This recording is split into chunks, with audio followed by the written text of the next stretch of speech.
A qualche istante da quella che sarà la presentazione ufficiale della sottoscrizione dello schema del protocollo d'intesa per quanto riguarda l'ETNU, siamo qui in sala consigliare del comune di Chioggia alla presenza del presidente del parco del Delta del Po, Moreno Gasparini. È una giornata tra le tantissime naturalmente importante quella di oggi.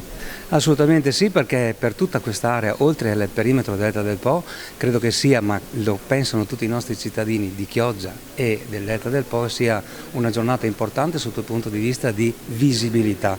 Stiamo parlando di un'area protetta davanti a Chioggia, quindi in mare Adriatico, e io penso che questo sia un'occasione unica oggi poter presentare questa convenzione e portarla alla sua definizione tra ente parco, Regione Veneto e Comune di Chioggia per tutto quello che può essere un'altra carta da gioco sulla nostra visitazione turistica di qualità.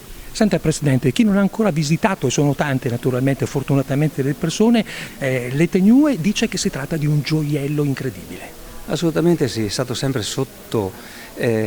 pensato anche la potenzialità di questa macro area davanti a Chioggia, e io credo che sia oggi più che mai l'occasione per poter, non dico portare il turismo di massa, ma di portare quel turismo che ha voglia, che ha desiderio e che ha conoscenza di quello che è anche il rispetto dell'ambiente, perché stiamo parlando anche di rispetto dell'ambiente e di rispetto di quello che noi abbiamo.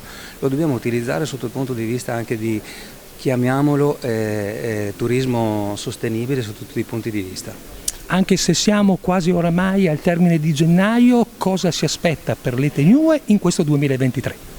Ma questo è la start-up di tutto, perché è stato lasciato, non dico lasciato sul tavolo questo progetto da tempo, però un po' è stato così, senza per carità nessuna volontà di nessuno sotto il punto di vista di tempistiche. Oggi io credo che sia l'occasione proprio per far partire tutto, far conoscere, io dico sempre, al mondo intero le nostre potenzialità turistiche, archeologiche e bellezze che noi abbiamo in questo territorio. Ecco, Presidente, sì. Parco Delta del Po Veneto e Chioggia, sinergia, competizione o cosa? Assolutamente sinergia, se c'è una competizione deve esserci una competizione sana, che è quella che fa crescere entrambi i territori, ma io direi che a chiave di lettura è sinergia. Oggi più che mai abbiamo bisogno di lavorare insieme, di fare rete, di comunque proporre al turista che viene da fuori sia le bellezze del mare e dentro il mare come stiamo parlando adesso, e un ambiente naturale e salubre qual è il Delta del Po. Ultima domanda provocatoria. Prego. Sinergia con Parco del Delta Emilia?